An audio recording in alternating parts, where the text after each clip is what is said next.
प्रीति मंगलाचरण करोगी?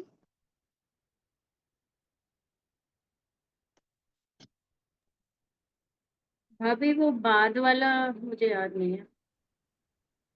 अच्छा, मैं भी इसलिए शेयर नहीं कर पाऊंगी। चलिए सुमन जी आप करिए।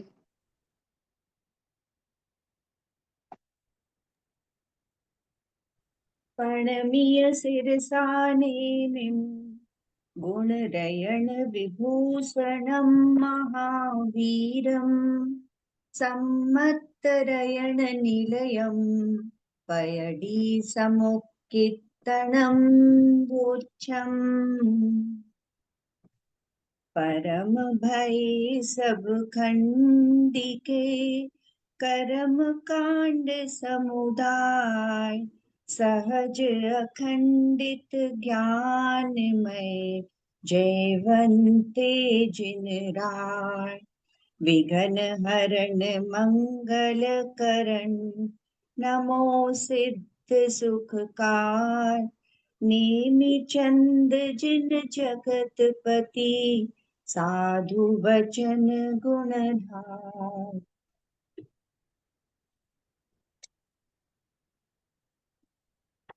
कोमट सारथी कर्मकांड नामक ये ग्रंथ है, आचार्य नेमिचंद सिद्धांत चक्रवर्ती द्वारा रचित। इसके अंतर्गत यहाँ अपना पहला प्रकृति समुत्कीर्तन अधिकार ये प्रारंभ हमने किया है, और इसके अंतर्गत इस अधिकार में जीव और कर्म का संबंध ये चर्चा भी अपनी हुई है। मंगलाचरण में नेमिनाथ भगवान को नमस्कार किया और अन्य अन्य रूप से हमने देखा, तो उसमें महावीर भगवान को भी, 24 तीर्थंकर भगवान को भी और जिनवाणी माता को भी नमस्कार किया गया। और फिर जीव और कर्म का जो संबंध है वो अनादिकाल से है, अनादिकाल से जीव और कर्म का संबंध है। ये बताया किस तरह से है, जैसे सोना और किट्टी कालीमा का अनादिकाल से संबंध है, वैसे ही जीव और कर्म का भी अनादिकाल से संबंध है, और उन दोनों का ही अस्तित्व स्वयं सिद्ध है। ये जो गाथा है, दूसरी गाथा, तो ताणतित्थम स्वयं सिद्धम, उसमें कहा कि जीव का अस्तित्व और कर्म का अस्तित्व कैसे है, इनकी सिद्धि स्वयं से होती है। वो जो लाइन दी ना, मैं इस प्रकार की प्रतीति जीव को सिद्ध करती है, तो थोड़ा सा इसको फील करने की कोशिश करना चाहिए कि जब कभी भी फ्री हो, 1 मिनट 2 मिनट 1 सेकंड, कि मुझे मैं की प्रतीति आ रही है कि नहीं आ रही है। ये जो मैं की प्रतीति है, हमको ये रहता है कि नहीं फीलिंग, मैं हूं, तो ये जो मैं हूं वही तो जीव है। ये मैं की फीलिंग किसको आ रही है, ये खोजने का प्रयास करना चाहिए कि ये मैं कहाँ से आ रहा है, ये मैं की फीलिंग किसको आ रही है। ये हार्ट को आ रही है, कि ब्रेन को आ रही है, कि आईज को आ रही है, कि ईयर्स को आ रही है, कि इनको तो नहीं समझ आता अपने को, इनको नहीं आ रही, लेकिन हार्ट को आ रही है क्या, कि हार्ट भी वो जो पौद्गलिक है उसको नहीं आती है। ब्रेन भी वास्तव में पौद्गलिक है। वो ज्ञान है, वो जो हार्ट में और ब्रेन में वो जो काम कर रहा है, वहां से ये मैं की फीलिंग आ रही। वो पौद्गलिक है तब तो वो सब चेंज वेंज कर देते ना ऑपरेशन करके। वो जो वो पौद्गलिक है उसको मैं पना नहीं आता है। वो मैं पना लाने वाला अंदर से वो कौन है, वो मैं हूं। तो उसका अस्तित्व मतलब यहाँ दूसरी ही गाथा में नाम तो है कर्म कांड, लेकिन जीव की सिद्धि यहाँ की है। और इतना ही पढ़ के यदि अपना काम हो जाए तो आगे पढ़ने की मतलब पढ़ने का प्रयोजन क्या है। ये अपने अस्तित्व को पहचानना जानना, वही तो प्रयोजन है। और अगर यही हमको पकड़ में आ जाए, समझ में आ जाए, तो आगे पढ़ लिया बहुत अच्छी बात है, नहीं पढ़ा नहीं समझ आया, नो प्रॉब्लम। ये समझने वाली बात इसमें यहाँ पर दी गई है। फिर आगे बताया कि जीव जीव कर्म और नो कर्म को क्यों ग्रहण करता है, कर्म और नो कर्म को क्यों ग्रहण करता है। प्रश्न है आप लोगों से, जीव कर्म और नो कर्म को क्यों ग्रहण करता है। बोलिए कविता जी। अपने आप चालू करेंगे, अपने आप बंद करेंगे? हाँ शरीर बोलिए। नाम कर्म के उदय से। हाँ, शरीर नाम कर्म के उदय से, देहोदयन सहियो कहा है। तो शरीर नाम कर्म के उदय के कारण ये जीव कर्मों को ग्रहण करता है। और शरीर नाम कर्म के उदय के कारण क्या होता है जिससे वो कर्मों को ग्रहण करता है? शरीर नाम कर्म के उदय के कारण क्या होता है जिससे वो कर्मों को ग्रहण करता है? वर्षा जी।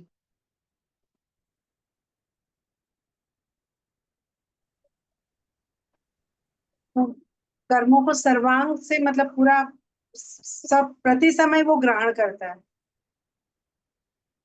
नहीं, वो तो प्रति समय करता है, पर शरीर नाम कर्म के उदय से क्या होता है जिसके कारण वो ग्रहण कर रहा है? रेखा भाभी।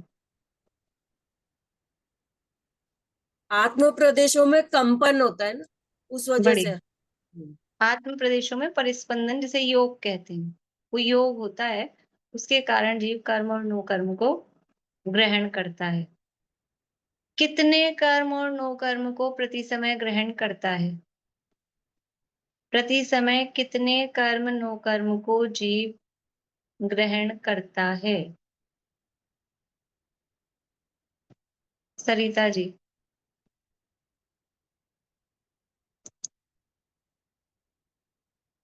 सिद्ध राशि का अनंतवां भाग और अभव्य राशि का अनंत गुणा। हाँ, इसको एक शब्द में बोलेंगे तो? समय प्रबद्ध। हाँ, एक समय प्रति प्रबद्ध। समय एक समय प्रबद्ध कर्म परमाणु को ग्रहण करता है। वो एक समय प्रबद्ध कितना होता है? सिद्ध राशि का अनंतवां भाग और अभव्य राशि का अनंत गुना, इतना प्रति समय वो ग्रहण करता है। और क्या कुछ अलग भी ग्रहण करता है? ये जितना ग्रहण कर रहा है, जो समय प्रबद्ध कहा है, तो क्या कुछ अलग भी ग्रहण करता है? तो कहा जोग वसादोदु विसरित्थम, योग के वश होकर अलग, मतलब हमेशा वो संख्या में तो एक सा दिख रहा है, मतलब प्रमाण में तो कि सिद्धों का अनंतवा भाग अभव्यों से अनंत गुणा, लेकिन फिर भी उसमें वेरिएशन होते हैं, मतलब उसमें अलग अलग टाइप होता है। तो क्यों होता है कि योग, जैसा योग होता है वैसे उतने प्रमाण में कर्म ग्रहण जीव करता है। ये तो बताया प्रति समय कितने ग्रहण करता है, फिर कितने निर्जरित करता है, कितने नष्ट होते हैं प्रति समय, कितने ग्रहण कर रहा है वो बताया, नष्ट कितने हो रहे हैं प्रति समय? पारुल। समय प्रबंधी नष्ट होते हैं, लेकिन आत्मा के ध्यान से कई गुना उनका अधिक निर्जरा भी कर सकता है। बढ़िया। प्रति समय समय प्रबद्ध ही नष्ट भी हो रहे हैं, वही सिद्धों का अनंतवा भाग, सिद्ध राशि का अनंतवा भाग और अभव्य राशि का अनंत गुणा। लेकिन यदि कोई प्रयोग आदि से, यानी आत्म ध्यान तपस्रण आदि के माध्यम से अनेक समय प्रबद्ध भी निर्जरित होते हैं। देखो, इन दो गाथाओं में तीन चीजें बताई है यहीं पर। आगे जो आगे अधिकार आने वाले हैं, उन अधिकारों के बीज यहीं डाले हैं। तीन चीजें क्या बताई है? जो चौथी गाथा थी उसमें तो बताया बंध, जो आश्रव कहा ना इतने कर्मों को ग्रहण करता है, तो वो आश्रव के साथ बंद हो रहा है, तो वहां तो बताया बंध। और इस पांचवी गाथा में उदय बताया, कितना उदय आ रहा है, निर्जरित कर रहा है मतलब उदय आ रहा है। तो कितना उदय आ रहा है? वही सिद्ध राशि का अनंतवा भाग, अभव्य राशि का अनंत गुणा, समय प्रबद्ध, वो उदय आ रहा है। और फिर तीसरी चीज क्या बताई कि सत्ता में कितना रहता है? बोलिए प्रतीका जी, सत्ता में कितना रहता है? 1.5 times। 1.5 टाइम्स। उसके लिए पर्टिकुलर वर्ड दिया है। ये तो अपन ने अपने समझने के लिए सीखा है, वो पर्टिकुलर वर्ड भी याद करना है। क्या बोलते हैं? बोलिए अनीता जी कोठारी। 1.5 गुना हानि रूप से बचते हैं दीदी। 1.5 गुना, 1.5 गुना हानि रूप ना, 1.5 1.5 गुना गुना हानि हानि। नहीं। नहीं, मैं इसलिए पूछ रही हूँ कि वो पर्टिकुलर सही शब्द भी अपने को आना चाहिए। अ, बोलिए निशांति, बोलिए। संश्लेष संबंध होता है क्या? नहीं, डेढ़ गुण हानि कर्म हमेशा निरंतर बचे हुए रहते हैं। नहीं, नहीं? अभी भी सही शब्द नहीं आया। अर्चना जी। गुणित समय प्रबद्ध कर्म सत्ता में रहते हैं। डेढ़ गुण हानि से गुणित समय प्रबद्ध। डेढ़ गुण हानि से गुणित समय प्रबद्ध मतलब एक समय प्रबद्ध गुणा डेढ़ गुण हानि, मतलब ये हुआ। डेढ़ गुण हानि से गुणित समय प्रबद्ध, पहले तो ये शब्द लिख लीजिए, इसमें लिखा है।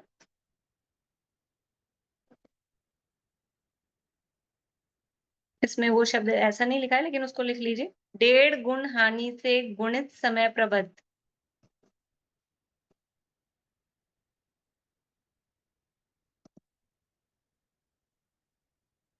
ये जो स्लाइड है ना, इसका मतलब इसको पढ़ेंगे ऐसा ही।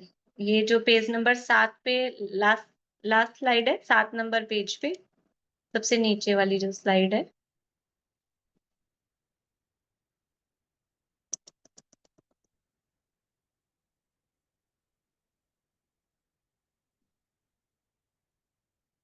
तो उसमें सत्व बताया है। सत्व लिखा है 3/3/2 गुणा गुणहानि गुणा समय प्रबद्ध। तो इसको ऐसे पढ़ेंगे, 3/2 मतलब डेढ़, गुणहानि और उससे फिर गुणा किया है वापस से समय प्रबद्ध, तो डेढ़ गुण हानि से गुणित समय प्रबद्ध।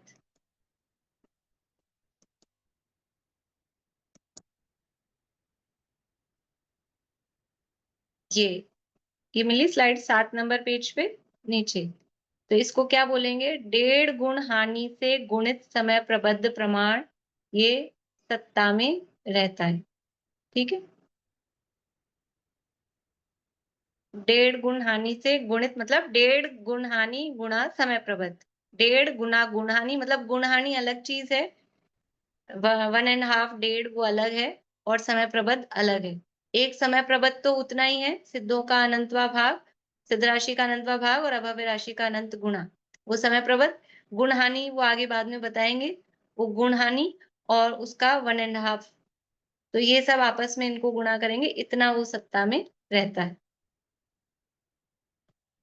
तो 3 चीजें यहाँ पर अपने को मिल गई हैं। कौन कौन सी 3 चीजें हैं? एक बंध बताया, एक उदय बताया और एक सत्ता बताई। अब प्रश्न ये है, बंध किसे कहते हैं, उदय किसे कहते हैं और सत्ता किसे कहते हैं? ऐसे समझ लो, थोड़ा बहुत भाव अपने को ख्याल आ गया, लेकिन फिर भी थोड़ा परिभाषा रूप में, बंध किसे कहते हैं, क्योंकि ये 3 चीजें आगे तक चलने वाली हैं और ये अभी क्लियर होनी चाहिए कि ये अलग अलग हैं तीनों चीज। एक बंध, एक उदय और एक सत्ता, ये 3 चीजें अलग अलग हैं। अभी बंध की बात करी, बंध कितना हो रहा है वो अलग चीज है, उदय कितना आ रहा है वो अलग चीज है, और सत्ता वो अलग चीज है। तो बंध किसे कहते हैं, लिख लीजिए परिभाषा। जीव के मोह राग द्वेष रूप परिणामों का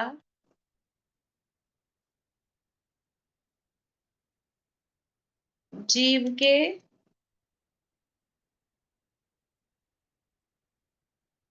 मोह राग द्वेष रूप परिणामों का निमित्त पाकर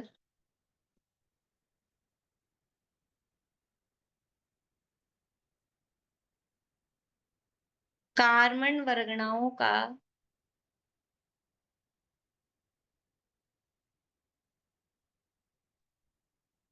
कार्मण वर्गणाओं का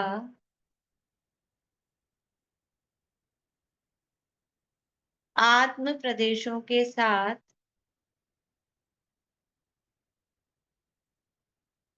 आत्म प्रदेशों के साथ होने वाले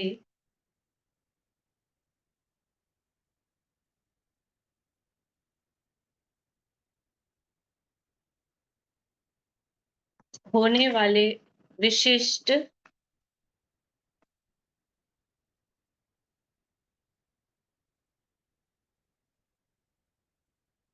डैश लगा के विशिष्ट मतलब तो डैश लगा के परस्पर एक क्षेत्रावगाहरू आत्म प्रदेशों के साथ होने वाले विशिष्ट परस्पर एक क्षेत्रावगाहरू संबंध को बंध कहते हैं। फिर से बोल रही हूँ, जीव के मोह राग द्वेष रूप परिणामों का निमित्त पाकर कार्मण वर्गणाओं का आत्म प्रदेशों के साथ होने वाले विशिष्ट परस्पर एक क्षेत्रावगाहरू संबंध को बंध कहते हैं। एकदम शॉर्ट करेंगे तो संबंध को बंध कहते हैं। वो संबंध कैसा है कि एक क्षेत्रावगाहरू किसका है कि जीव के प्रदेशों का और कार्बन वर्गणाओं का, और वो क्यों हो रहा है तो वो जीव के मोह राग द्वेष भावों का निमित्त पाकर। ठीक है, थोड़ी सी बड़ी है लेकिन मतलब समझ लें तो उसमें इतना वो नहीं है। फिर उदय किसे कहते हैं? स्थिति यानी टाइम पीरियड है ना, स्थिति मीन्स उसकी टाइम। स्थिति को पूरी करके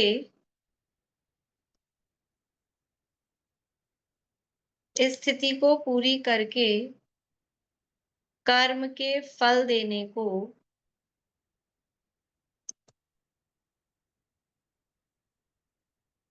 उदय कहते हैं।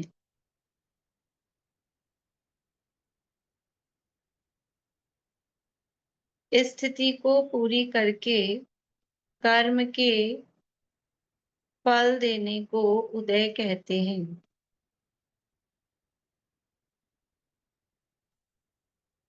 सत्ता किसे कहते हैं? सत्ता है, अपने शब्दों में सत्ता का मतलब होता है, अपने बोलचाल की भाषा में कहेंगे तो स्टॉक, वो सत्ता है। परिभाषा रूप में उसको लिखेंगे कि अनेक समयों में बंधे हुए कर्मों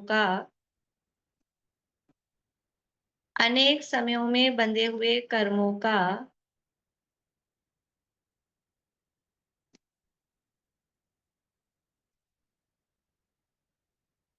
निश्चित काल तक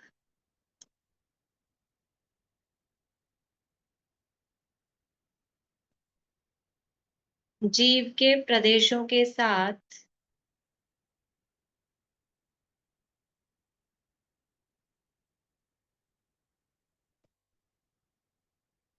अस्तित्व होने को, फिर से बोल रही हूँ, अनेक समयों में बंधे हुए कर्मों का निश्चित काल तक जीव के प्रदेशों के साथ अस्तित्व होने को सत्ता कहते हैं।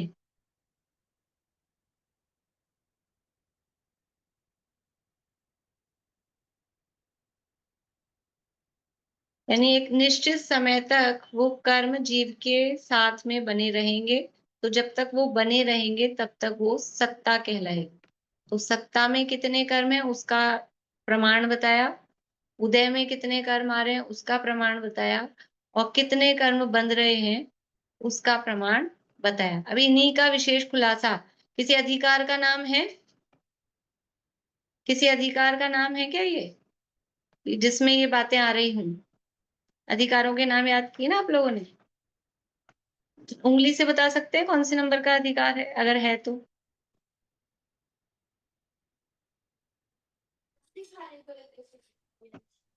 पांच उंगली भी दिखा रहे हैं कुछ लोग, कुछ देखिए सबसे पहले तो दूसरे अधिकार में ना बंध उदय सत्व, दूसरे अधिकार का नाम है बंध उदय सत्व, फिर पांचवें में बंध उदय सत्व स्थान, और वैसे तो पूरे ग्रंथ में इन्हीं की चर्चा होने वाली है। जी, कर्म कांड में इन्हीं की चर्चा होने वाली है, लेकिन अधिकार का नाम ही है बंध उदय सत्व स्तव अधिकार। ये एक नाम दफा है दोबारा बोलेंगे क्या? परिभाषा। हाँ, सत्ता की। अनेक समयों में बंधे हुए कर्मों का निश्चित काल तक, अनेक समयों में बंधे हुए कर्मों का निश्चित काल तक जीव के प्रदेशों के साथ अस्तित्व होने को सत्ता कहते हैं। तो ये 3 चीजें यहाँ चलने वाली हैं और ये सबसे पहले यहाँ बता दिया। तो ये एक टॉपिक इस अधिकार का पूरा हो गया था कि जीव और कर्म का संबंध। दूसरा टॉपिक अपना प्रारंभ हुआ था कर्म के भेद। यहाँ एक स्लाइड दी है कि इस चैप्टर में, इस अधिकार में क्या विषय वस्तु है। पेज नंबर 4 पे सबसे ऊपर वाली जो स्लाइड है, तो सबसे पहला जो था जीव और कर्म का संबंध, ये हो गई बात पूरी। अब कर्म के भेद, ये प्रकरण अपना चल रहा है। छठी गाथा अपन ने पढ़ी थी। एक बार गाथा पढ़ते हैं, फिर थोड़े से कुछ किसी का प्रश्न भी था, उन्होंने कहा था क्लास में जवाब दे देना, तो वो भी अभी देखेंगे। गाथा पढ़ते हैं।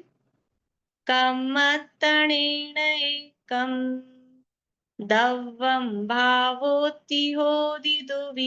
तु पुग्गलपिण्डो दव्वं तत्सत्ति भावकं मम तु।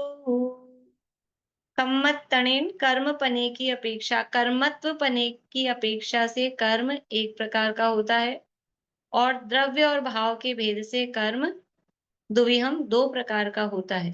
तो अब जो एक प्रकार का है उसमें कह दिया कर्मपना, तो उसका तो अब कुछ ज्यादा बताने का है नहीं।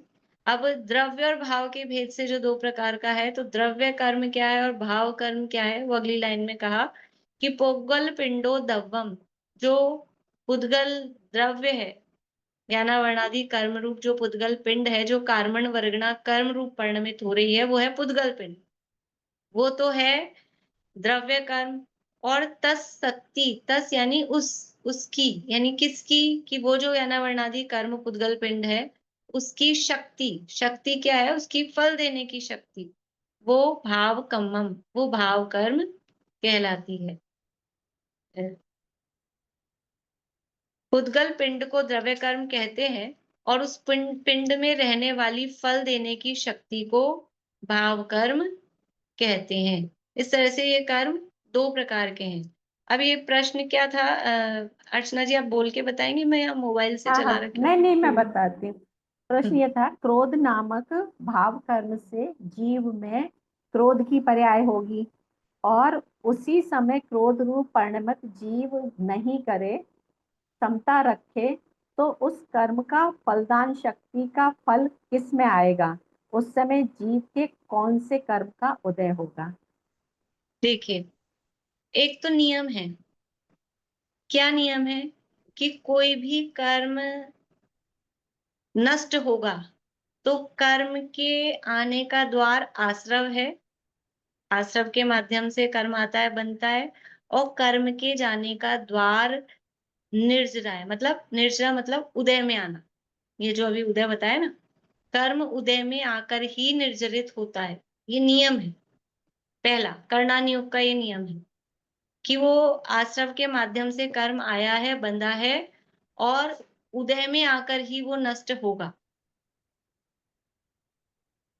अब बहुत लोगों को टेंशन हो रही है कि उदय में आकर ही निर्जरित होगा, तो हमने तो कुछ और सुन रखा है। हमने तो कुछ और सुन रखा है कि कर्म बिना उदय में आके ही नष्ट हो जाते हैं और ऐसे अविपाक निर्जरा होती है और ऐसे ऐसे। तो देखिए कि कर्म के जाने का द्वार वही है और जो कर्म बंधा है वो उदय में आएगा। लेकिन अब उदय में आएगा ये बात हम कह रहे हैं, लेकिन कैसे उदय में आएगा, कि जो कर्म बंधा है, अभी क्रोध का उदाहरण इन्होंने लिया है कि क्रोध नामक कर्म का उदय आया, ठीक है। एक द्रव्य कर्म है, अभी अपन आगे नाम पढ़ेंगे। तो एक द्रव्य कर्म है पुद्गल पिंड, उसका नाम है क्रोध। क्रोध नाम का एक कर्म होता है, 4 कषाय कर्म होती है, तो उसमें क्रोध नाम का कर्म है। उस क्रोध कर्म का उदय आता है तो जीव में कह रहे हैं यहाँ पे कि क्रोध नाम का भाव होता है, उसके फल देने की शक्ति। तो वो फल देने की शक्ति उसका उदय आएगा तो जीव में सामने वैसा भाव होता है। तो अब वो पूछ रहे हैं कि अब जीव उसमें जुड़ान नहीं करे, क्रोध नहीं करे, क्या ऐसा हो सकता है कि क्रोध का उदय आए और जीव क्रोध नहीं करे? तो यहाँ करना योग से कह रहे हैं, सुनना अभी पूरी बात, कि ऐसा हो नहीं सकता कि क्रोध कर्म का उदय आए और जीव क्रोध न करे। तो फिर तो हम कर्मों के पराधीन हो गए, फिर तो इधर हमेशा उदय आता रहेगा, हम नाचते रहेंगे उसके हिसाब से, फिर कर्म नष्ट कैसे होंगे? और फिर नया कर्म बंधेगा। इधर क्रोध का उदय आया, इधर जीव ने क्रोध किया, और फिर क्रोध किया तो वापस से क्रोध नाम का कर्म बंधेगा, और फिर वापस से क्रोध नाम का कर्म बंधेगा, फिर वो वापस से उदय आएगा, फिर ही वापस से क्रोध करेगा, फिर वो बंधेगा, तो चलता ही रहेगा, फिर छूटेगा कैसे? तो उसका जवाब क्या है कि क्रोध कर्म का उदय आता है, तो वो उदय आएगा, वो फल दे रहा है, लेकिन वो फल कैसा दे रहा है कि अनुभाग कैसा आ रहा है उसका जीव में। अब जीव का क्या काम रहेगा, जीव का क्या रोल रहेगा उसमें, कि कर्म का उदय तो आएगा जैसा है। अब जीव उस उदय को नहीं रोक, जो उदय आ गया ना, हम बोल रहे हैं उदय, तो उदय तो सामने आ ही गया है, उदय तो सामने आ ही गया, जो आ गया उसको क्या रोक सकते हो आप, जो जो आ ही गया, प्रेजेंट हो गया है। लेकिन अब जीव उसमें क्या कर सकता है कि उसकी जो शक्ति है, फल देने की शक्ति, उसकी फल देने की शक्ति 4 प्रकार की उसको मतलब उससे बताते हैं कि 4 टाइप की उसकी शक्ति है तीव्रता की अपेक्षा से। तो वो उसकी जो शक्ति है उसको दिया लता, दारू, अस्थि, शैल, मतलब कि क्रोध नाम का कर्म है, वो कर्म घाती कर्म है, तो वो मार रहा है हमको। कैसे मार रहा है कि एक तो फूल से मारे, फूल फेंक के कोई मारे, फिर कोई लकड़ी से, बेत से मारे, फिर कोई हड्डी से मारे, और फिर या पत्थर फेंक दे पूरा उठा के, शिला, पहाड़। तो अलग-अलग टाइप से लगेगी ना प्रतीका जी। आपके ऊपर फूल फेंका तो टच होगा, लेकिन ऐसा कोई घाव हो जाए, कोई खून निकल जाए, ऐसा नहीं होगा। लकड़ी से मारेंगे तो थोड़ा-सा लगेगा, और हड्डी से मारा और ज़ोर की लगेगी, और अगर उठा के शिला ही पटक दी सिर पे, तो गए काम से। तो ये कर्मों की इस तरह की फल देने की शक्ति है। तो वो कर्म का उदय आया। अब जीव अपने परिणामों के निमित्त से उस कर्म की जो शक्ति है, वो शक्ति उदय तो आएगा, उसका टाइम आ गया तो कर्म तो उदय में आएगा।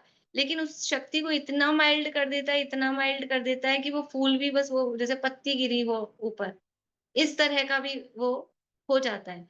तो उसको ऐसा कहा जाता है अध्यात्म की भाषा में कि वो कर्म बिना फल दिए नष्ट हो गए। क्योंकि एक्चुअल में उसका फल तो आना था वो शिला पटकने वाला, और जीव ने अपने परिणामों के निमित्त से उसके जो इतना तीव्र उसका फल आना था शिला जैसा, उसको कम कर दिया। तो वो कम कर दिया, तो ऐसा कहा जाता है वो बिना फल दिए, यानी जो उसका फल मिलना था, वो एक्चुअल में तो नहीं मिला। इसलिए ऐसा कहा जाता है कि बिना फल दिए, लेकिन फल तो देगा कुछ। जैसे हमारे पास में हमने किसी से अ, उदाहरण है, आपने लिया हो, अपन लेते हो ऐसा नहीं है, लेकिन किसी से 10,000 रुपए ले रखे हो, 10 नहीं 10 लाख ले रखे हो, 1000 नहीं, 10 लाख किसी से ले रखे हो, और अब हमने उसमें से समझ लो वो करते किश्त चुकाते-चुकाते और 9 लाख और 90,000 ऐसे चुका दिए। तो फिर क्या बोलते हैं? ये चुक गया, या उसने इतना माफ़ कर दिया। अब वो कहेगा कि हम और तो सब माफ़ कर देंगे, आप तो 1000 रुपए तो दे ही देना। बाकी सारा माफ़ है। कभी-कभी गवर्नमेंट की तरफ से इस तरह का होता है कुछ, कि और सारा माफ़ है लेकिन इतना तो देना ही पड़ेगा। या कभी-कभी कोई फॉर्म वगैरह होते हैं, रजिस्ट्रेशन फीस तो कि इतनी मिनिमम सी, तो क्या बोलते हैं अपन, फ्री में ही है, 10-10 रुपए में रजिस्ट्रेशन हो रहा है मान लो। जिसके 5,000 रुपए लगने चाहिए थे, लेकिन 10 रुपए आप ल दो। तो क्या बोलते हैं अपन, फ्री में ही है। तो क्या फ्री में है क्या? नहीं, 10 रुपए तो लगेंगे। ऐसे ही वो कर्म फ्री में निकल गया।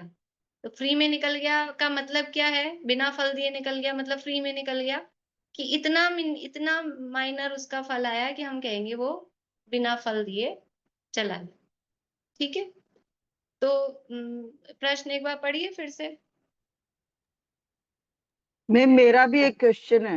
1 मिनट रुकिए, इनका पूरा हो जाए। क्रोध नामक भाव कर्म से जीव में क्रोध की पर्याय होगी, और उस समय क्रोध रूप परिणमन जीव नहीं करे, समता रखे, तो उस कर्म का फलदान शक्ति का फल किस में आएगा? तो ये तो आपने बता ही दिया कि जीव नहीं आएगा। किस में आएगा मतलब वो फल तो देगा, और जीव समता रख रहा है तो वो इतना हल्का होके निकल गया कि वो बाहर में उस तरह से वो क्रोध दिख नहीं रहा, और नए कर्म को, नए को क्रोध को बांधने में वो फिर समर्थ नहीं होगा।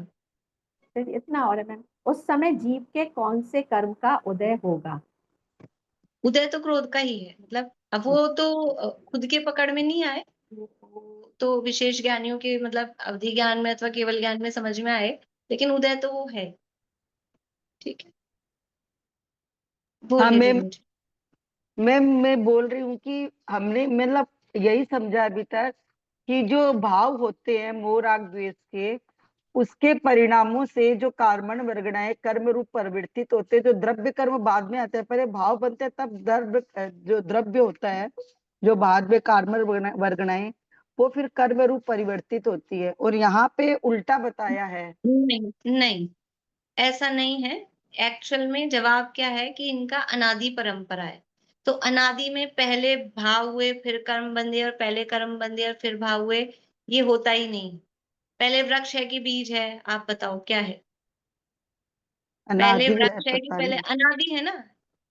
कि किसी बीज को आप ये नहीं कह सकते ये बीज पहले था, और किसी वृक्ष को ये नहीं कह सकते ये पहले, तो ऐसे ही इनकी अनादि परंपरा है। फिर भी मोक्षा प्रकाशक में जब बताने के लिए कहा, तो पहले कर्म का उदय, अगर रागादि भाव को पहले कह दिया जाएगा, तो वो जीव का स्वभाव हो जाएंगे। इसलिए कर्म के उदय से रागादि भाव होते हैं, और फिर उस रागादि भाव के निमित्त से नया कर्म बनता है। ऐसी परंपरा वहां मोक्षा प्रकाशक में दूसरे अधिकार में दी है। लेकिन वास्तव में तो अनादि है, और अनादि में कौन पहले कौन बाद, ये प्रश्न ही नहीं होता है। जब अनादि की परंपरा है, तो कौन पहले कौन बाद में, ये प्रश्न ही नहीं होता है। और फिर भी अगर आपको बताना ही है, तो कर्म के उदय के निमित्त से मोहराग द्वेष भाव होते हैं, ये कहना उचित है। क्योंकि अगर पहले से मोहराग द्वेष भावों को आप बताओगे, तो वो मोहराग द्वेष भाव जीव के स्वभाव सिद्ध हो जाएंगे, और स्वभाव हो जाएंगे तो उनका कभी अभाव ही नहीं होगा। तो ये मोहराग द्वेष भाव कर्म के उदय के निमित्त से होते हैं, कर्म के कारण से होते हैं, जीव का स्वभाव नहीं है, ऐसा वहाँ बताया। ठीक है, मतलब अब आ कर्म जाइए। मैम, हाँ, एक बोलिए। क्वेश्चन और है। जो ये जो पुण्य और पाप का जो कर्म का उदय आता है, जो निर्जरित होते हैं, सविपाक अविपाक, जो अविपाक निर्जरा होती है, तो वो तो फिर दूसरी कर्म प्रकृति में कन्वर्ट भी होके बोलते हैं ना कि उसमें अपने को पता ही नहीं चलता है, वो फिर हाँ, साता वो सब वेदने भी में। है, वो स्तुभिक संक्रमण वगैरह होता है, वो अलग अभी बात है। ठीक है ना, हाँ, मतलब वो संक्रमित हो जाते हैं, वो अलग। ठीक है, बोलिए सुमन जी। कि बहुत बार ऐसा भी सुना है ना कि कर्म का उदय और जीव के भाव बिल्कुल एक समय में होते हैं। ये कहना मुश्किल है कि कर्म का उदय पहले हुआ या जीव के भाव पहले हुए। तो ये दोनों बात का काल एक ही है, काल सेम एक टाइम, ही है। बिल्कुल हाँ। Same time. हम्म, इसलिए अगर कहना है, मतलब कारण का एक्चुअल में, इसीलिए निमित्त नैमित्तिक संबंध है, दोनों हम्म, का सेम टाइम है। हम्म, लेकिन अब आदत है ना अपने की, किसी को कारण ल- हम्म, अंधेरा गया प्रकाश हुआ, या समझो स्विच ऑन किया और लाइट जली, इसमें तो अपने को थोड़ा टाइम डिफरेंस दिखता है, लेकिन कहीं ऐसा हो बिल्कुल, तो वो हम्म, लाइट जली हम्म, और प्रकाश हुआ, या अंधेरा गया। हम्म, अब दोनों का एक काल है, प्रकाश का होना और अंधकार का जाना, हम्म, कौन पहले हुआ कौन बाद में हुआ, तो ये कहने में तो एक एक को ही प्रथम एक कहा ही ही काल है। जाता, सही बात है। ठीक है, अब थोड़ा आगे बढ़ते हैं, वरना ये डिस्कशन चलते रहेगा, थोड़ा सा आगे बढ़ते हैं, फिर आगे करेंगे। तो ये समझ में आया कि कर्म कर्म पने की अपेक्षा एक है, और द्रव्य और भाव की अपेक्षा से दो है। जो ज्ञानावरणादि द्रव्य कर्म है, वो जो पुद्गल पिंड है वो द्रव्य कर्म है, और उसके फल देने की शक्ति वो भाव कर्म है। और एक्चुअल में वो भाव कर्म है, लेकिन उस फल देने की शक्ति के कारण इधर जीव में भी मोहरागदेश भाव होते हैं, जीव में होते हैं मोहरागदेश भाव। और भाव कर्म तो है, कर्म द्रव्य कर्म के फल देने की शक्ति, लेकिन इन दोनों का ऐसा निमित्त नैमित्तिक संबंध होता है, कारण कार्य संबंध होता है। तो जीव के भावों को भी कर्म नाम से कह दिया जाता है, भाव कर्म। जीव के भाव तो जीव के भाव हैं, वो कर्म नहीं है, लेकिन वो जो भाव कर्म है, कर्म के फल देने की शक्ति, उसके कारण से वो भाव हो रहे हैं, इसलिए उन भावों को भी भाव कर्म कह दिया जाता है। आज तक जो हमने पढ़ा है, भाव कर्म किसे कहते हैं? तो मोह राग द्वेष भावों को भाव कर्म कहते हैं। तो वास्तव में तो वो भाव हैं, भाव हैं, उनके आगे कर्म नाम क्यों लगा है? क्योंकि वो उसका कारण, वो भाव कर्म, जो कर्मों के फल देने की शक्ति, वो उसका कारण है, इसलिए उसको भी भाव कर्म कह देते हैं। अब आगे पढ़ते हैं, और कर्म के भेद बता रहे हैं। गाथा नंबर 7 है, पेज नंबर 8 पर है। देखिए शेयर होती है तो मैं करती हूँ।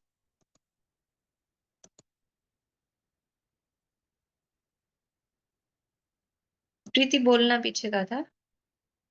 तम पुण अठ विहम वा, तं पुण अट्ठवियं वा अड़दाल स्वयं असंख लोगम वा, अड्दालस्यम् असंख्यलोगं वा ताणं पुणघादिति, ताणं पुणघादिति अघादिति यहोन्ति सन्नाओ, अघादिति यहोन्ति सन्नाओ तम पुण अठ विहम वा, अड़दाल स्वयं असंख लोगम वा, तं पुण अट्ठविहं वा अड्दालस्यम् असंख्यलोगं वा ताणं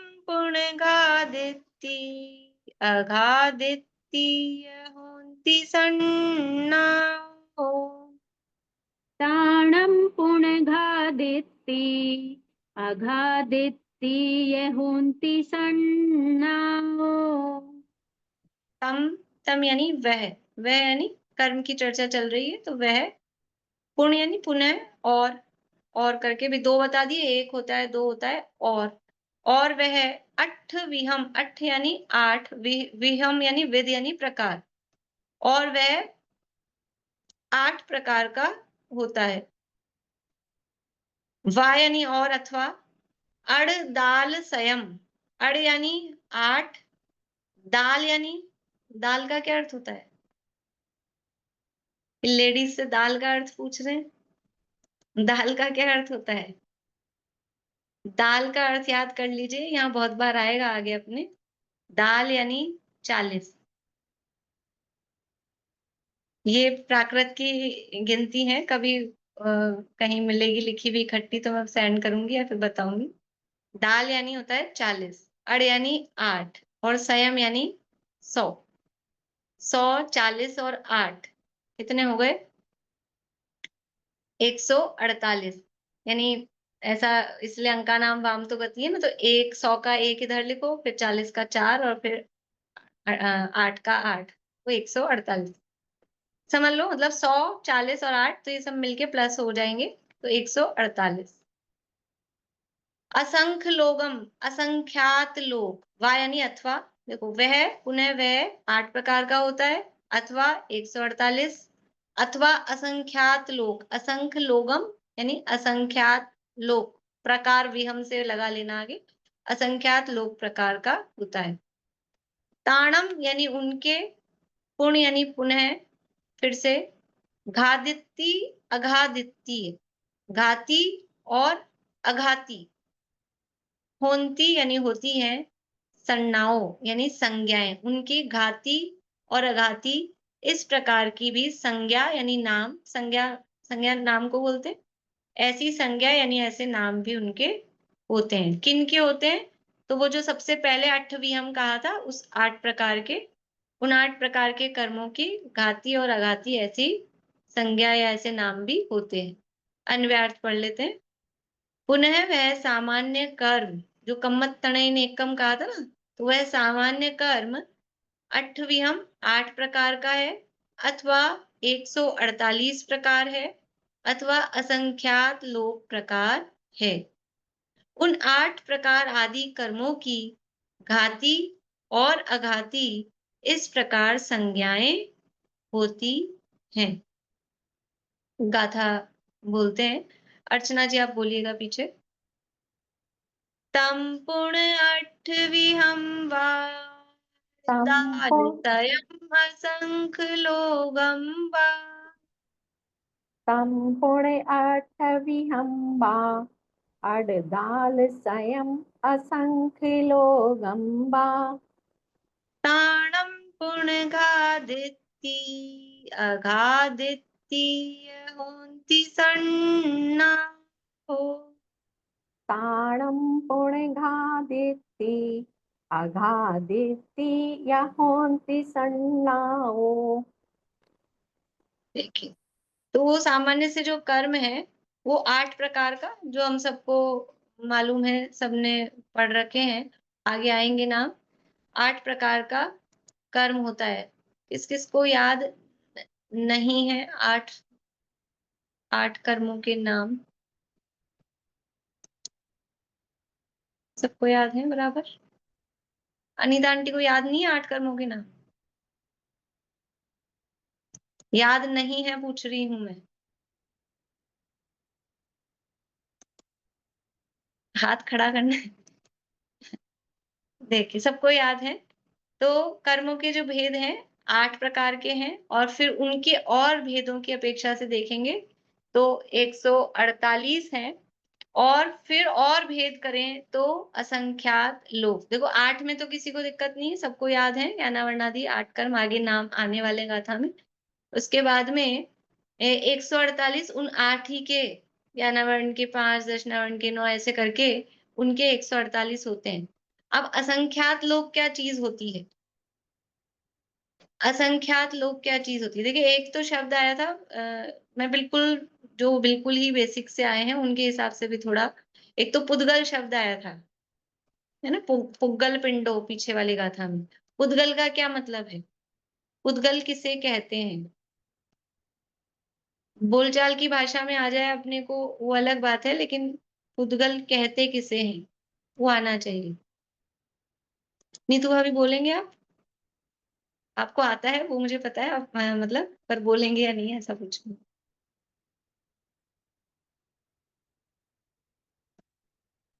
अनम्यूट करिए। अच्छा, प्रतिका जी आपको मालूम है पुद्गल किसे कहते हैं? मैम जिसमें स्पर्श रस गंध वर्ण होता है उसे पुद्गल कहते हैं। बढ़िया, बहुत अच्छा। जिसमें स्पर्श रस गंध वर्ण पाया जाता है उसे पुद्गल कहते हैं, ठीक है ना। वरना ऐसा नहीं है कि जो बस दिखाई दे वो पुद्गल है, ऐसा नहीं। जिसमें स्पर्श रस गंध वर्ण पाया जाता है वो पुद्गल है। ये पीछे वाली गाथा में वर्ड आया था इसलिए। अब यहाँ कह रहे हैं असंख्यात लोग। असंख्यात लोग क्या है? असंख्यात लोग का क्या मतलब? देखो, असंख्यात तो एक गणना का टाइप है। असंख्यात संख्याओं का समझ लो एक टाइप है असंख्यात। वो तो छोड़िए, लोक क्या चीज है? लोक का मतलब क्या है दीपिका जी? लोक से क्या लेना? लोक का मतलब जहाँ पर छहों द्रव्य पाए जाते हैं वो लोक कहलाता है। वो दो लोक, मध्य लोक और अधोलोक के नाम से तीन लोक। वो बात सही है, अभी अच्छा बताया आपने, लेकिन यहाँ यहाँ क्या वो वहाँ अर्थ चलेगा? असंख्यात प्रदेशी जो है वो हाँ, लोक। बढ़िया। यहाँ लोक का मतलब क्या है? देखो, लोक तो कहते हैं 6 द्रव्यों के समूह को, जहाँ 6 द्रव्य पाए जाएं, लेकिन यहाँ उस लोक से मतलब नहीं है। यहाँ लोक का मतलब है क्षेत्रात्मक लोक। जो लोक है, जो 6 द्रव्यों का समूह रूप जो विश्व है, जो पुरुषाकार अपन आकृति देखते हैं जैन चिन्ह जैन प्रतीक के रूप से, वो पुरुषाकार जो आकृति अपने को दिखाई देती है वो एक्चुअल में कितना है? असंख्यात प्रदेशी। उसमें यदि हम, जैसे हम एरिया को नापते हैं तो कुछ ना कुछ उसकी यूनिट होती है ना। किसी भी एरिया को नापेंगे तो इतने स्क्वायर फीट है, इतने वर्ग फीट, मतलब जो भी है, तो वो फिट उसकी एक हमने यूनिट ले ली है। दूरी को हम किलोमीटर में इस तरह से नापते हैं, तो वो एक अपन यूनिट लेते हैं। तो ऐसे ही प्रदेश की जो यूनिट, एरिया की यूनिट, सबसे छोटी इकाई वो होती है प्रदेश। क्षेत्र की यूनिट वो एक प्रदेश कहलाती है। और ऐसे एक एक प्रदेश करके पूरे लोक में असंख्यात प्रदेश होते हैं। पूरे लोक में असंख्यात प्रदेश होते हैं। तो कभी कहा जाएगा लोक प्रमाण असंख्यात। अभी असंख्यात क्या होता है, अभी उसको अभी नहीं समझा रहे हैं।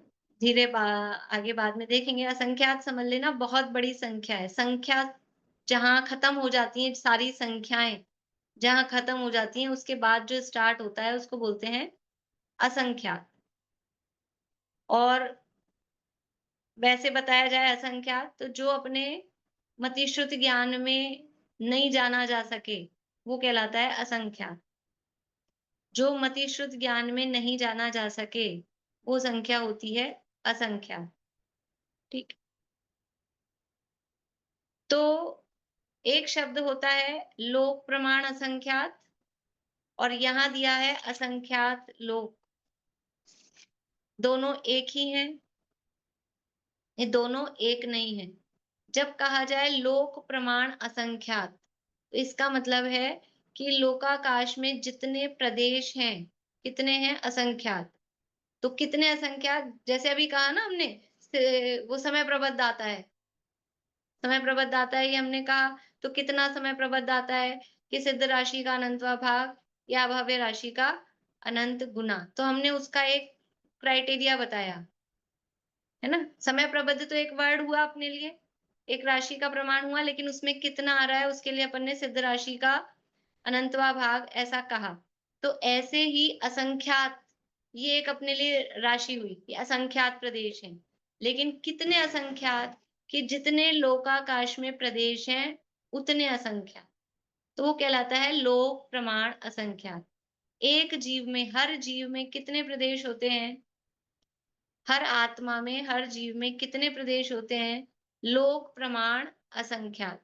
ठीक है, एक लोक में जितने प्रदेश हैं उतने ही हर जीव में प्रदेश होते हैं, तो वो कहलाता है लोक प्रमाण असंख्यात। अब असंख्यात लोक क्या है कि एक लोक में जितने प्रदेश हैं, फिर ऐसा दूसरा लोक हो उसमें जितने असंख्यात प्रदेश हो, फिर ऐसा तीसरा लोक हो उसमें जितने असंख्यात प्रदेश हो, फिर चौथा लोक हो उसमें जितने असंख्यात प्रदेश हो। ऐसे करके असंख्यात लोक इकट्ठे करो और उन सबके प्रदेशों को जोड़ो, तो वो जो संख्या आएगी वो कहलाता है असंख्यात लोक। यानी लोक प्रमाण असंख्यात से आपको फिल इन दी ब्लैंक्स है। ठीक है, लोक प्रमाण असंख्यात से असंख्यात लोक डैश डैश डैश गुना बड़ा है या छोटा है वो आपके। लोक प्रमाण असंख्यात से असंख्यात लोक ये डैश प्रमाण बड़ा है अथवा छोटा है वो आपको बताना है। और कितना बड़ा कितना छोटा है, प्रश्न समझ में आया। दो संख्या है अपने पास में, एक लोक प्रमाण असंख्यात, एक असंख्यात लोक। दोनों में से कौन बड़ा है कौन छोटा है एक तो ये बताना है, और फिर कितना बड़ा कितना छोटा है ये बताना है। ठीक है,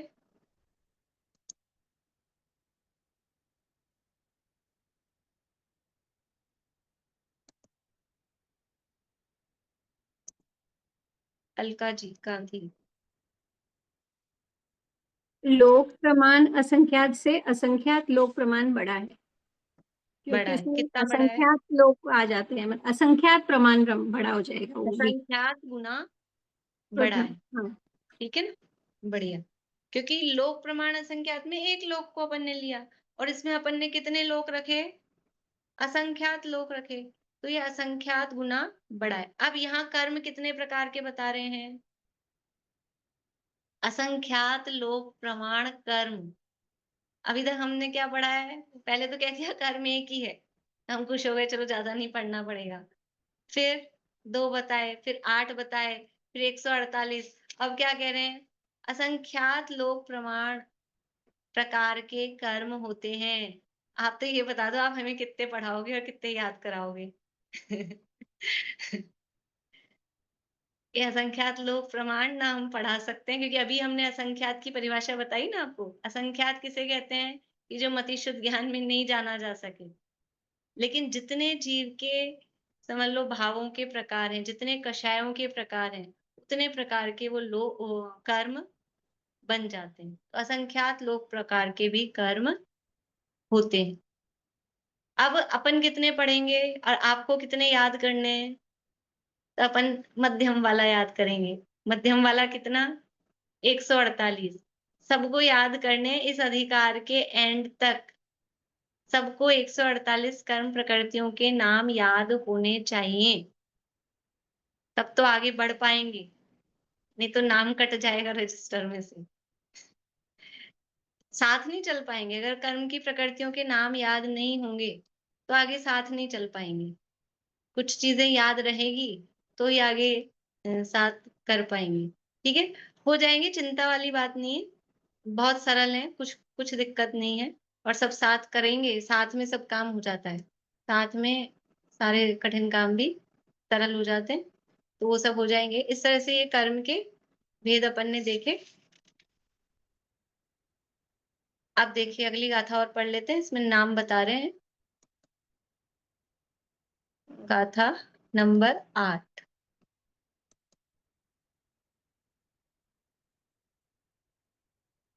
पीछे गाथा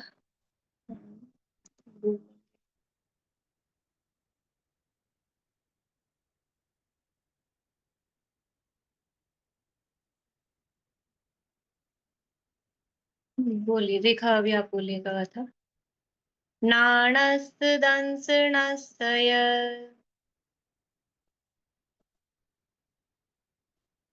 रेखा अभी आवाज चालू कर लीजिए। नाणस्य दंसनस्य आवरणं वेयणीयमोहनीयम् आवरणं वेयणीयमोहनीयम् आउगणामं गोदम् आहुगणानं गोदम् नहीं, गणामम नहीं, आउगणामं गोदम्। आहुगणामं गोदम् गोदम नहीं है वैसे, गोदन है, वो एक साथ मिले। गोदंतराय मिदि अट्ठपैडियो गोदंतराय मित्यट्ठपयडियो। ये क्या है? गोतम, गोद और अंतराय, इनकी संधि हुई है, गोदंतराय। तो म नहीं आएगा, गोदंतराय ऐसा प्रोनाउंसिएशन आएगा उसका। फिर से बोल रही हूँ, आउगणामं गोदंतराय मिदि अट्ठपैडियो आहुगणामं गोदंतराय मित्यट्ठपयडियो। नाणस्सदंसनस्य आवरणं वेयणीयमोहनीयम् नाणस्य आवरणं वेयणीयमोहनीयम् आउगणामं गोदंतराय मिदि अट्ठपैडियो आहुगणामं गोदंतराय मित्यट्ठपयडियो। देखिए क्या बता रहे हैं। नानस यानी ज्ञान का, और दंसनस यानी दर्शन का, आवरणम यानी आवरण, यानी ज्ञान का आवरण और दर्शन का आवरण, मतलब ज्ञानावरण और दर्शनावरण। गाथा में जगह कम होती है तो शॉर्ट में तो ज्ञानावरण दर्शनावरण लिखते तो वो बड़ा होता, इसलिए नाणस्य दंसनस्य आवरणम, ज्ञान का आवरण और दर्शन का आवरण, तो ज्ञानावरण और दर्शनावरण। वेयणीय, वेयणीय ये तीसरा है, वेदनीय। मोहनीयम, मोहनीय। आउग, आउग है आयुष्क, कर्म का नाम है पूरा सही, आयुष्क, हम उसको शॉर्ट में आयु बोलते हैं, तो आउग लिखा है उसको प्राकृत में आयु, आयुष्क। फिर नामम यानी नाम, गोदम, गोद, गोदम यानी गोत्र, और अंतराय, अंतराय यानी अंतराय, अंतरायम, इदि यानी ये, अठ यानी 8, पैडियो यानी प्रकृतियां है। अर्थ देखिए, ज्ञानावरण, दर्शनावरण, मोहनीय और अंतराय, ये 4 कर्म घाती है। नहीं, गलत, 8वीं गाथा है इधर। ज्ञान का आवरण अर्थात ज्ञानावरण और दर्शनावरण, वेदनीय, मोहनीय, आयु, नाम, गोत्र और अंतराय, इस प्रकार 8 मूल प्रकृतियां है। 8 कर्मों के नाम सबने भी हाथ खड़े किए थे, नाम याद है ना? बोलो पारुल, 8 कर्मों के नाम बोलो। ज्ञानावरण, दर्शनावरण, मोहनीय, अंतराय, नाम, गोत्र, आयु, वेदनीय। भाभी यहाँ अंतराय और वेदनीय का अलग अलग क्यों कर दिया, ऊपर नीचे क्यों कर दिए? हाँ, ऊपर नीचे क्यों कर दिया? अभी पूछेंगे आचार्य से, आपने ऊपर नीचे क्यों कर दिया? जो खुद ही बताएंगे हमने ऊपर नीचे क्यों किया है। बोलिए रजनी जी। रजनी जी हाँ, ज्ञानावरण, दर्शनावरण, मोहनीय, वेदनीय, नाम, गोत्र, आयु और अंतराय का। ठीक है, बढ़िया। एक आध से और पूछ लेते हैं। अनीता जी, आपको याद है 8 कर्मों के नाम? ज्ञानावर्णी, दर्शनावर्णी, वेदनीय, मोहिनीय, आयु, नाम, गोत्र, अंतराय। बढ़िया, देखो 3 जनों ने 3 तरह के जवाब दिए हैं, है ना? अब ये तो कह रही है हमारा, पारुल तो कह रही है अभी हमारा ही क्रम सही है, आचार्य ने क्रम बदल दिया है। लेकिन क्रम जो है वो यहाँ जो क्रम दिया, यहाँ क्या क्रम दिया है गाथा में? ज्ञानावरण, दर्शनावरण, फिर वेदनीय, है ना? ये गाथा तो सबको याद करनी है ताकि क्रम याद रहे। और तत्वार्थ सूत्र में सूत्र भी याद होगा 8 कर्मों का, उसमें भी क्या क्रम है? दीपिका जी याद है? यही क्रम है, यही क्रम है। तो अब आज के बाद से जो भी क्रम याद हुआ आपको, लेकिन यही अगर अब मैं कल पूछूंगी, अगर गलत क्रम से जिसने जवाब दिया तो उसका आंसर गलत होगा, 0 नंबर देंगे। तो आप कहेंगे हमारे 0 क्यों दिए? ये क्रम गलत है तो नंबर 0 आएंगे। तो ये क्रम क्या याद रखना है? ज्ञानावरण, दर्शनावरण, वेदनीय, मोहनीय, आयु, नाम, गोत्र और अंतराय। कि ये ऐसा क्यों है कि आगे की गाथाओं में अब उसका कारण बताने वाले हैं कि हमने ये क्रम क्यों दिया है। और कहीं भी मूल ग्रंथों में आप पढ़ेंगे यही क्रम आया है। यहाँ भी देख लिया अपन ने, तत्वार्थ सूत्र में भी जिनको सूत्र याद है 8वें अध्याय में, तो यही क्रम है। तो इसलिए ये क्रम है और ये क्रम का कारण वो आगे की गाथाओं में आचार्य बताने वाले हैं। और भी बात है, जो अठ पैडियो शब्द है तो उसकी भी चर्चा कल करेंगे। अभी समय अपना हो गया है तो यहीं पूरा करते हैं। अभी किसी को प्रश्न अगर है तो बोलिए। आशा आंटी कुछ कहना चाह रहे थे उस समय, अब बोलेंगे? बोलिए। अब आप एक बार परिणाम भी डिफाइन कर दो कि कौन से परिणाम से क्रोध कर्म हल्का हो गया, कौन सा नहीं, शुभ परिणाम या कैसा परिणाम, समता परिणाम।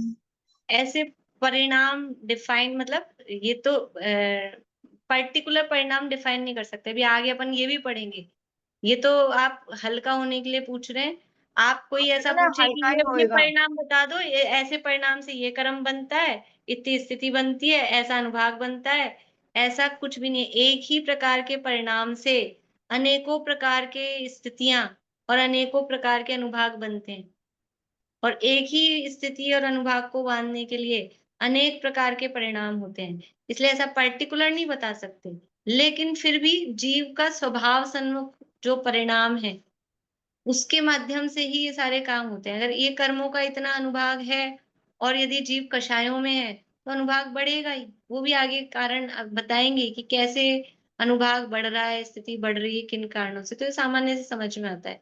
यदि कषायें बढ़ रही है तो वो कम अनुभाग वाले को बढ़ा लेगा, और कषायें कम हो रही है, कषायें कम कैसे होंगी? कि वो आत्मसन्मुख परिणाम से ही होंगी। कषाय कम, तो कषाय कम हो रही है तो उसके अनुभाग भी कम हो जाएंगे। जैसे सिंपल सी अपन बात। कई बार बोलते हैं ना कि आपको जैसे क्रोध आ रहा है या आपका वो ऐसे कषाय आ रही है तो आप अपना निमित्त चेंज कर लो, शास्त्र पढ़ लो, स्वाध्याय कर लो, माला फेर लो, ऐसा बोलते हैं ना अपन लोग कि भाई हाँ, अपने तो आप को। वो जो भी करके अभी उपयोग बदला है, अब वो सब टेम्परेरी है, वो उन कषायों को दबाया गया है। और यहाँ जो बात चल रही है कि वो वास्तव में उसका अनुभाग मतलब फिर कभी दोबारा से वैसा ना आए, वो स्वभाव सन्मुक्त है। और उपयोग को बदल के भी किया जा सकता है। बात वो है कि कषाय नहीं है उस समय। बोलिए भैया। हाँ दीदी, जब द्रव्य कर्म के उदय से भाव कर्म कहा जा रहा है, तो कर्म की शक्ति जब लता रूप होगी तब उसको 7वें से 10वां गुण स्थान माना जाएगा, और 12वें में तो सिर्फ जाननहारा ही रह जाएगा ना। नहीं, ऐसा नहीं है कि मतलब शक्ति लता रूप वैसे ऊपर के गुण स्थानों में वहां रहेगी। हाँ। लेकिन हर समय ऐसा नहीं है। ये तो उदाहरण में दिया है, एक स्थानीय अनुभाग निचले गुण स्थानों में होता नहीं है, लेकिन अभी उदाहरण में दिया था ऐसा। पर अपनी अपनी स्थिति में भी यदि तीव्र कर्म का उदय आने वाला है और हमने समता भाव रखा अकाम निर्जरा आदि रूप से भी, तो उस रूप से भी वो काम हो जाता है। बाकी जो एक मतलब स्थानीय अनुभाग जो लता रूप है, वो तो हाँ, नहीं होगा श्रेणी के काल में। नहीं वही तो कहना चाह रही मैं, श्रेणी के काल में दूसरी बात ये कहना चाह रही 12वें गुण स्थान में तो ये लता दारू रूप भी नहीं रहेगा, वो तो जाननहारा ही बन जाएगा। हाँ, मेरा ये 12वें गुण मतलब, स्थान में मोह का उदय ही नहीं है ना। तो पर इसलिए ज्ञानावर्णादि का उदय है हाँ, 12वें में। तो उनका इसलिए उदय है, हाँ, मोह बस का तो वो उदय तो जाननहारा ही, जाननहारा ही रह गया ना एक वो तो किस्म से। हाँ। ठीक। और कौन हाथ खड़ा कर रहे हैं? बोल लीजिए आवाज चालू करके। और किसी को कुछ पूछना है? अभी मैं पूछ रही हूँ। हाँ बोल। हाँ, जैसे ज्ञानावरण का यदि कार्य माने तो ज्ञानावरण जो है वो अज्ञान रूपी कार्य करेगा जीव में। तो वो अज्ञान तो दिख नहीं रहा, भाव रूप हो गया, तो उसमें कार्य कुछ कहा जाएगा भाव कर्म उसका। ज्ञानावरण का काम है ज्ञान को ढकना। हाँ, ढकना तो मतलब उतना जितना वो काम कर रहा है उसकी शक्ति जो है वो अज्ञान रूप में है। वो अज्ञान तो है ही नहीं जीव में, जो ज्ञान हो रहा है वो तो स्वभाव से हो रहा है। तो वो जो भाव रूप कार्य है वो तो जीव में दिख ही नहीं रहा। भाई वो जो जीव का पूरा स्वभाव था ना, उसको प्रकट नहीं होने दे रहा, वो उसका भाव रूप कार्य है। जीव का स्वभाव था कि पूरा सब केवल ज्ञान रूप रहे, वो जीव का स्वभाव है। केवल ज्ञान स्वभाव है, वो प्रकट नहीं हो पा रहा है, तो वो उसका भाव कर्म का उसका भाव कर्म रूप कार्य हुआ, उसकी वो फल वो देती है। कार्य हुआ, लेकिन मतलब उसमें उसने जो भाव किए, वो कार्य का जो कार्य है वो भाव कर्म कहा गया। उस अज्ञान को तो अपन भाव कर्म कहते ही नहीं है। हाँ, ज्ञान को नहीं कहते, तो वो वो जो यहाँ का कार्य अपन का भी जो कर्म को कार्य बदल। हुआ हाँ, उसको मैं- मैंने एक चलिए चीज जिन समझ में नहीं आई, क्या बोल रही थी प्रीति जी? क्वेश्चन आंसर समझ में नहीं आया।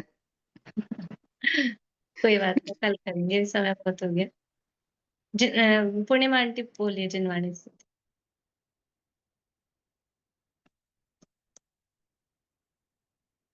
जब से लिया चैतन्य के आनंद का आस्वाद, रमणी के भोग भी लगे मुझको सभी निस्वार्थ।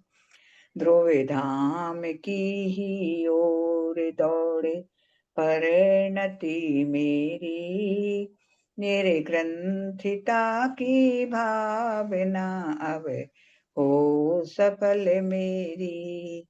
बीते अहो आराधना में हरे घड़ी में